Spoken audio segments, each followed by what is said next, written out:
A paz de Deus, de nosso Salvador, Jesus Cristo a todos. Sejam todos muito bem-vindos a mais um devocional aqui do meu canal para a honra e glória do Senhor Jesus Cristo. Hoje nós vamos estudar o livro de 1 Reis, capítulo 13. O título do capítulo é Um profeta prediz contra o altar e um leão mata o profeta. Santo é Deus. Então vamos começar mais esse estudo com a ajuda de Deus, a guia do seu bom espírito, em nome do Senhor Jesus. Verso 1. E eis que um homem de Deus veio de Judá com a palavra do Senhor a Betel, e Jeroboão estava junto ao altar para queimar incenso. Então nesse primeiro verso aqui, a gente já vê que o Jeroboão, como a gente viu no capítulo anterior, ele fez 2 altares com 2 bezerros de ouro para adorar. Ele criou sua própria religião, né? E criou imagens de escultura para serem adoradas.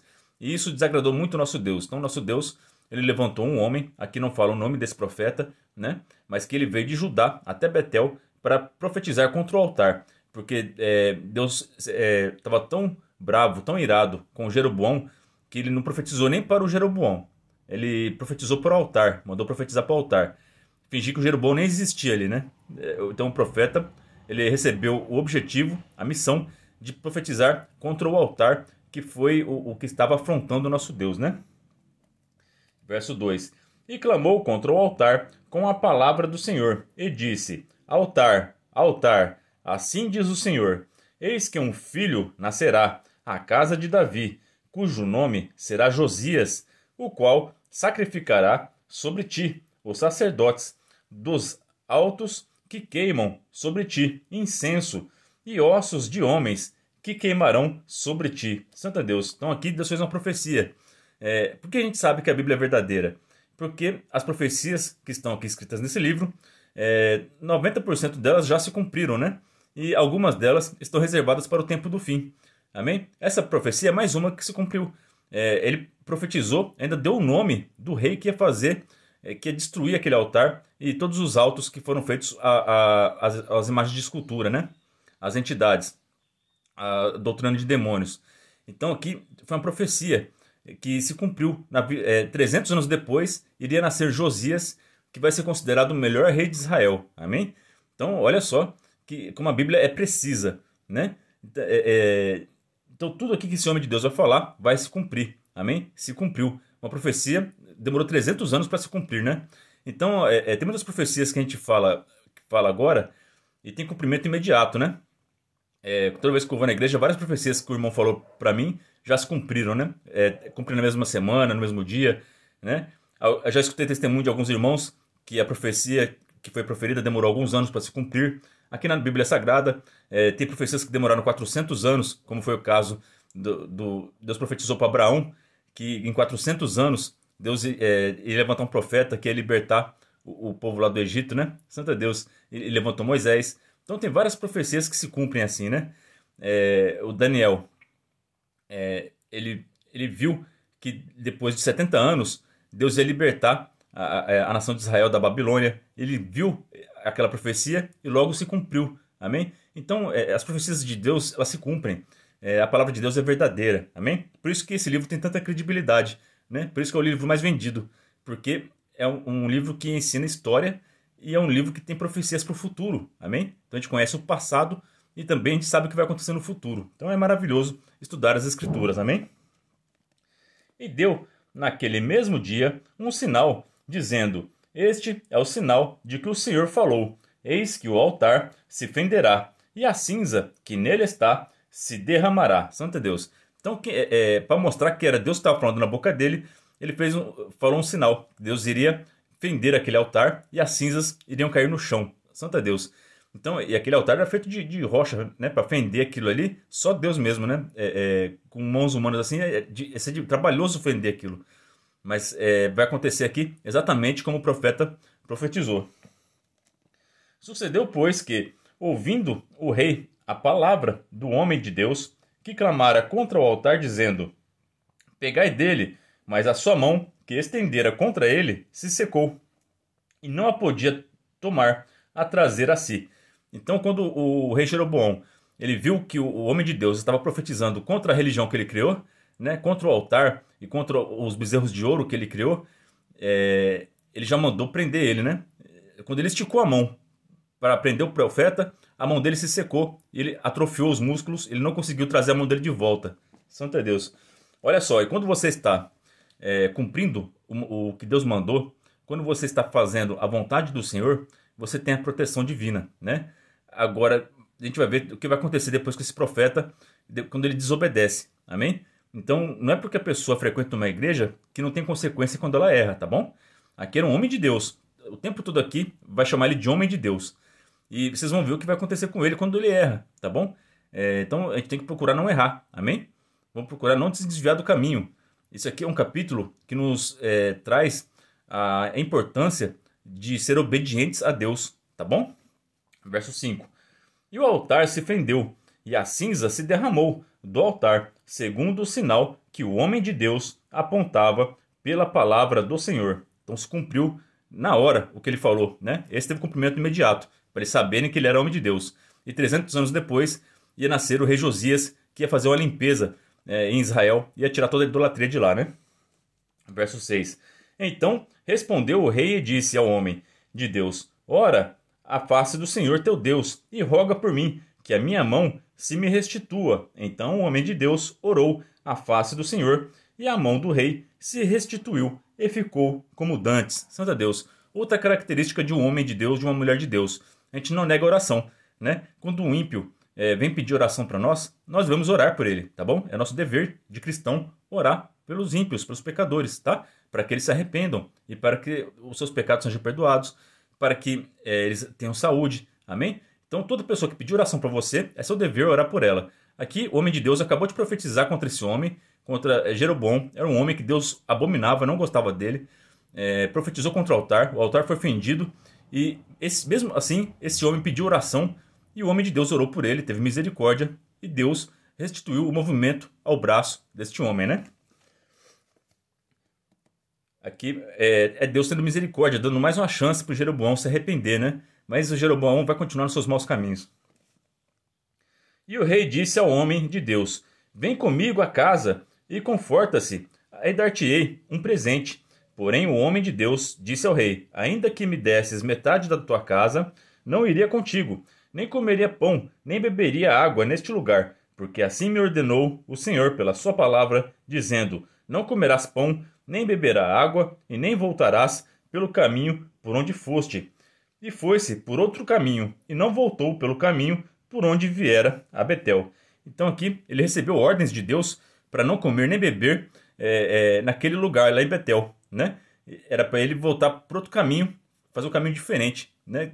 Porque ele veio de Judá até Betel, então ele não estava voltando para Judá, né? Ele foi para um caminho diferente. A gente não sabe para onde que ele estava indo, né? A Bíblia não dá referência aqui para a gente entender para onde que ele estava indo, mas Deus deu uma ordem clara para ele não comer lá em Betel, porque não era para ele fazer comunhão com esse povo que estava na idolatria, senão ele seria considerado idólatra, como eles também eram, né? Então fica a dica para nós. Tem até salmos que dizem que a gente não deve andar em rodas de escarnecedores, né? A gente não tem que se misturar com os perversos, com pessoas más, tá? A gente tem que evangelizar eles, orar, mas não é para conviver, compartilhar alimentos com essas pessoas, ter amizade com essas pessoas, não, tá? Deus não se agrada disso. Deus quer que você ande com pessoas boas e pessoas santas que vão trazer edificação para sua vida, amém? Só vai poder andar no meio desse povo, como Jesus andou, para evangelizar e pregar, para trazer eles para a luz, tá bom? Mas não é para você ter comunhão com as trevas, tá? Verso 11. E morara em Betel um profeta velho, e veio seu filho e contou-lhe tudo o que o homem de Deus fizera aquele dia em Betel, e as palavras que dissera ao rei, e as contaram a seu pai. Então este aqui é um homem velho, um profeta velho, ou seja, é um profeta que tem experiência. E ele escutou o que esse jovem profeta fez lá em Israel, né? Aqui na Bíblia não fala, mas a gente vai entender pelo contexto que o nosso Senhor usou desse homem velho, desse profeta velho, para testar o profeta novo, para ver se ele tinha condição de continuar exercendo a sua profissão de profeta, porque é a função mais importante que existe, né? Trabalhar para Deus é a função mais importante e séria que existe, né? Então, o homem tem que fazer isso com temor e com muita santidade e consagração, amém? Porque as consequências são gravíssimas caso você se desvie, amém? Então, aqui, ó, vamos ver aqui, ó, verso 12. E disse-lhes seu pai: por que caminho se foi? E viram seus filhos o caminho por onde fora o homem de Deus que era de Judá.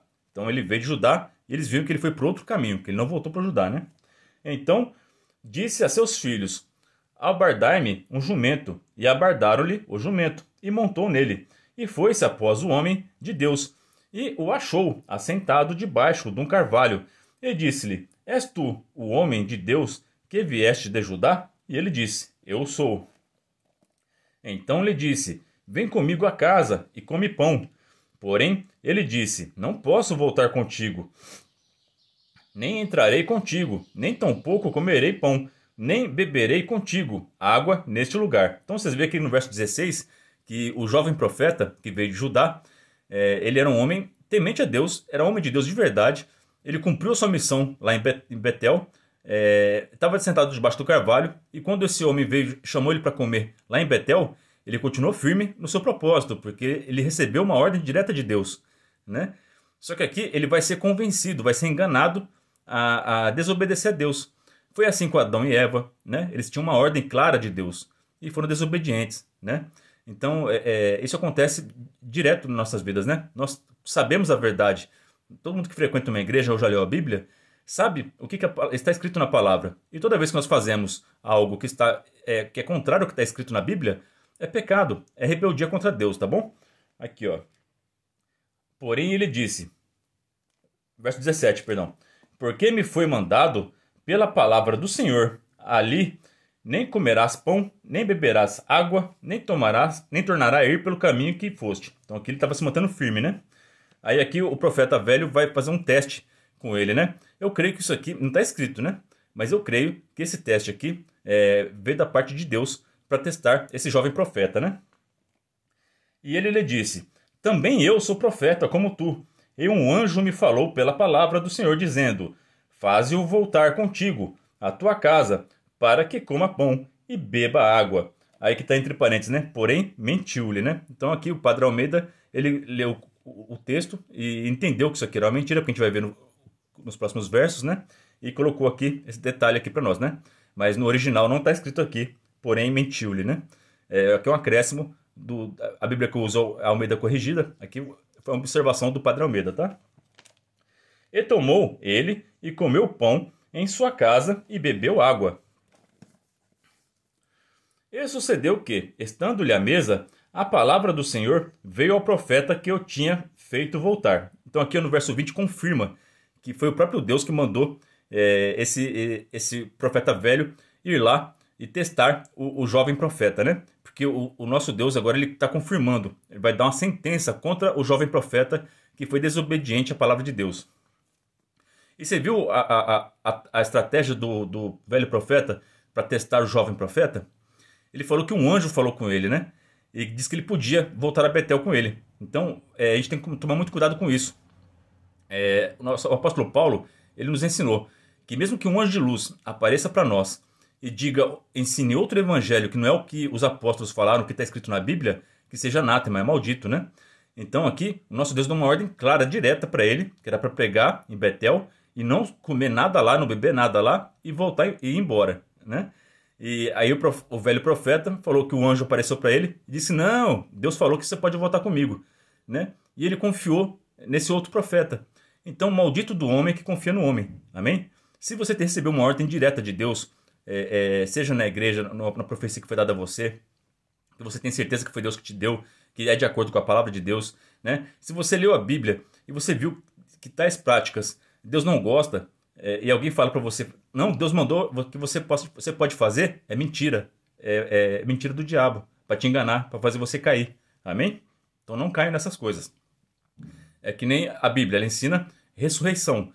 Aí vem uma pessoa, um médium, falar: não, que eu vi um ser de luz que me ensinou sobre a reencarnação é verdadeira. Aí eles falam de Cristo e falam de reencarnação e falam dos seres de luz. Mas é anátema, né? A Bíblia condena essas práticas, né? A Bíblia condena o contato com os mortos, a Bíblia condena espiritismo, mediunidade. Essas coisas são contrárias à palavra de Deus, amém? Então, não sejam enganados, tá? Às vezes vai chegar um pastor: eu vi um anjo, Ele diz que você pode se separar da sua esposa. É mentira do diabo. Aqui na palavra diz que o casamento, você não pode se divorciar. O casamento é sagrado. Você tem que lutar pelo seu casamento, né? Tem pastores, padres, que estão ensinando, estão aprovando o casamento entre homem com homem, mulher com mulher. Isso é contrário à palavra de Deus. É anátema. Amém? Então são pessoas que se dizem sacerdotes, mas que ensinam coisas contrárias à palavra de Deus. Então não caiam nessas armadilhas do inimigo. Amém? E clamou ao homem de Deus que viera de Judá, dizendo: Assim diz o Senhor, porquanto foste rebelde à boca do Senhor, e não guardaste o mandamento que o Senhor teu Deus te mandara, antes voltaste e comeste pão e bebeste água no lugar de que tu dissera: Não comerás pão, nem beberás água, o teu cadáver não entrará no sepulcro de teus pais. Então aqui veio a sentença pela rebeldia que ele teve, né? Da mesma forma que Adão e Eva receberam uma ordem direta do pai: não comei do fruto da árvore da ciência do bem e do mal. E eles foram lá e comeram, né? A consequência, a morte. O salário do pecado é a morte. Então vamos tomar cuidado, tá? Vamos buscar ler as escrituras, saber o que agrada a Deus, o que não agrada a Deus, e vamos buscar adorar nosso Senhor em espírito e em verdade. E sucedeu que, depois que comeu o pão e depois que bebeu, abardou-lhe o jumento para o profeta que fizera voltar.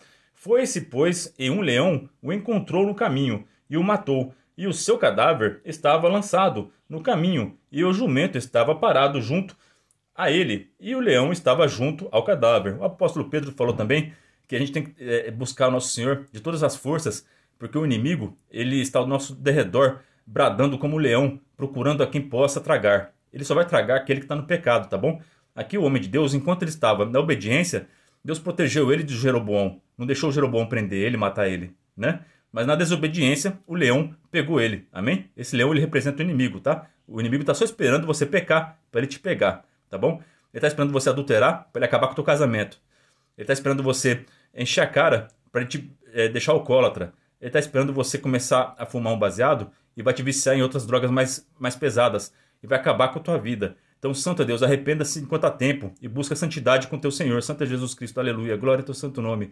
Vamos buscar uma vida de santidade com teu Deus, aleluia. Santo Deus vivo, aleluia. Que a presença de Deus que eu estou sentindo aqui, Santo Deus, você possa sentir aí também, Santo Deus. Entrega a tua vida ao seu Senhor e Salvador Jesus Cristo, aleluia. E busque a obediência, a santidade e consagração para que vocês não sejam tragados pelo inimigo. Santo Deus, que os teus santos anjos o guardem da boca do leão. Aqui vocês vão ver que o profeta velho, ele vai lá buscar o cadáver do profeta novo, Santo Deus, e o leão está do lado do cadáver, e ele vai pegar, e o leão não vai fazer nada com ele, porque ele está em obediência a Deus. Santo Jesus Cristo, vamos ler aqui o texto. Santo Deus, Rei da Glória, Santo Jesus Cristo, glória ao teu santo nome. Santo Deus. Foi-se, pois, um leão, e o encontrou no caminho, e o matou, e o seu cadáver estava lançado no caminho, e o jumento estava parado junto a ele, e o leão estava junto ao cadáver. E eis que os homens passaram e viram o corpo lançado no caminho, como também o leão, que estava junto ao corpo, e vieram o disseram na cidade onde o profeta velho habitava. E ouvindo o profeta que o fizera voltar do caminho, disse: É o homem de Deus que foi rebelde à boca do Senhor. Por isso o Senhor o entregou ao leão, que o despedaçou e o matou, segundo a palavra que o Senhor lhe tinha dito. Santa Jesus Cristo, não desvia do caminho não. Santa Deus, aleluia. Santa Deus, não vai pra balada hoje não. Santa Deus, aleluia. Santa Jesus Cristo, não faz isso aí que você tá pensando não, Pai Santo. Santa Deus, aleluia. Santa Jesus Cristo. Ô Pai Eterno, faz tempo que eu sempre faço a oração para não chorar no vídeo, mas hoje tá demais a presença de Deus. Santa Jesus Cristo, aleluia. Glória a Deus, vivo, aleluia. Não faz você tá planejando fazer um mal pro teu próximo, não faz. Santa Deus, você não sabe.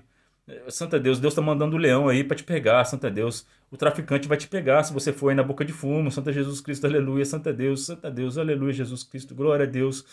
Rei da glória, vamos descobrir essa mentira sua que você está querendo mentir, Santa Deus, aleluia. Para com isso, para de mentir. A Bíblia ensina você parar de mentir. Não faça isso, Santa Deus. Para de adulterar, Santa Jesus Cristo, glória ao teu santo nome, Senhor Jesus, aleluia. Para de fazer essas coisas que desagradam ao teu Deus, Santa Deus, antes que o leão te pegue. Santa Deus, Deus não quer que o leão te pegue. Ele te ama, Santa Deus. Vocês vão ver aqui o profeta, ele vai lamentar a morte desse homem de Deus, porque ele era irmão, ele era um homem bom. Não era para acontecer isso com ele, mas ele, pela sua rebeldia, o leão pegou ele. Santa Deus, que Deus livre de vocês do leão. Santa Deus, não deixa, não esse pecado que vocês planejaram, se arrependam agora, Santo Deus, aleluia, peço perdão a Deus, não faço em nome de Jesus, aleluia. Então foi e achou o seu cadáver lançado no caminho, e o jumento e o leão que estavam parados junto ao cadáver. O leão não tinha devorado o corpo, nem tinha despedaçado o jumento. Então o profeta levantou o cadáver do homem de Deus e pô-lo em cima do jumento, e tornou a levar. Assim veio o profeta velho à cidade, parou chorar e enterrar. Santo Deus. O profeta não ficou feliz que ele viu o irmão dele, profeta mais novo, lá morrer. Ele fez porque Deus mandou testar ele. Santo Deus. Mas ele não ficou feliz que o irmão dele morreu. Que o irmão dele falhou no teste. Santo Deus, na desobediência. Vocês vão ver aqui como que o profeta estava sentindo isso. E o nosso Deus também estava sentindo, né? Só que ele não podia permitir que um homem desobediente, que é fraco, que não passa nos testes, continuar trabalhando para ele. Amém? E meteu o seu cadáver no seu próprio sepulcro, e prantearam-no, dizendo: Ah, irmão meu. Olha só, irmão meu. Ele está lamentando aqui a perda desse irmão. E sucedeu que depois de o haver sepultado, falou a seus filhos, dizendo: Morrendo eu, sepultai-me no sepulcro em que o homem de Deus está sepultado, pondo os meus ossos junto aos ossos dele. Olha só, ele queria morrer do lado dele, porque ele sabia que aquele homem era bom, né? Ele sabia também que quando na ressurreição dos justos, aquele homem ia ressuscitar junto com ele, né? Mesmo ele tendo transgredido no final da sua vida, né, era um homem de Deus. O tempo todo aqui falando homem de Deus, homem de Deus, homem de Deus. Era um homem bom. Ele foi enganado, né? Então não seja enganado pelo inimigo, né? Aqui esse homem de Deus, ele não pecou conscientemente, né? Ele foi enganado, né? É que nem no Apocalipse. As pessoas que vão receber a marca da besta, elas não vão desobedecer a Deus porque elas planejaram desobedecer e vão aceitar a marca. Não, elas vão ser enganadas, né? Mas mesmo assim tem condenação, tá bom? Porque a palavra veio para a gente não ser enganado. Conhecereis a verdade vos libertará. Então vamos tomar cuidado para não ser enganados pelas mentiras do maligno, tá? Porque certamente se cumprirá o que pela palavra do Senhor clamou contra o altar que está em Betel, como também contra todas as casas dos altos que estão nas cidades de Samaria. Depois dessas coisas, Jeroboão não deixou o seu mau caminho. Antes dos mais baixos do povo tornou a fazer sacerdotes dos lugares altos, a quem queria lhe encher a mão. E assim era um dos sacerdotes dos lugares altos. Então não tinha critério nenhum para os sacerdotes, né? Era só aquelas pessoas interessadas em receber dinheiro e enganar o povo, como tem muitos pastores aí, padres que fazem isso aí, né? Por amor ao dinheiro, para ter a casa cheia, eles falam só do amor, mas não fala que quem peca vai para o inferno, não ensina que adorar a imagem é pecado, não ensina que relação homem com homem, mulher com mulher é pecado, vai para o inferno, não ensinam aquilo que está escrito na palavra, amém? Então, tem muitos, até nos dias de hoje, tem muitos falsos profetas que estão enganando a igreja do Senhor, santo Deus. E isso foi causa de pecado à casa de Jeroboão, para destruí-la e extingui-la da terra. Santo Jesus Cristo. O mal vai ser extinguido da terra. Santo Deus. Jesus Cristo está voltando. Quando ele voltar, ele vai vir não como um cordeiro, vai vir como um leão e vai extinguir o mal da terra. Santo Deus. Então, o seu coração, como ele está? O que você está fazendo para agradar ao teu Deus? Você está sendo obediente? Você está sendo desobediente? Como está a sua alma perante o teu Senhor? Todo dia nós temos que nos arrepender e pedir perdão para Deus, porque todos nós somos pecadores. Só pela graça de Cristo nós somos salvos, né? Então agarra essa oportunidade que Deus te deu, agarra essa graça maravilhosa de Cristo, abraça Jesus com força, santo é Deus, e diga que ama Ele e entregue sua vida para Ele agora, em nome de São Jesus, porque Ele é a nossa única saída, só através dele nós conseguimos a salvação, amém? Então não pequeis, como o apóstolo João falava, né? Filhinhos, não pequeis, santo é Deus. Porque o destino de quem peca, Jesus Cristo é a pessoa que mais pregou sobre o inferno. Ele não quer que ninguém vá para lá. Então, nós te amamos. É por isso que nós falamos que quem peca vai para o inferno. Não é discurso de ódio que nem a mídia tenta ensinar para falar para vocês. Pelo contrário, é discurso de amor. Nós não queremos que vocês vão para aquele lugar terrível. E por isso nós pregamos o amor de Cristo, Jesus. Você não é obrigado a aceitar. Deus não obriga ninguém a adorar Ele e a servir a Ele, né? Só que quem se afasta de Deus, quem rejeita Deus, Deus respeita o seu livre-arbítrio e você vai ficar longe dele, né? Infelizmente. Então essa é a palavra para nós hoje. Deus abençoe a vida de todos vocês. Ore a Deus por mim e pela minha família. E que Deus seja sempre hoje eternamente louvado, em nome de Jesus Cristo, que vive e reina para todo sempre. Amém.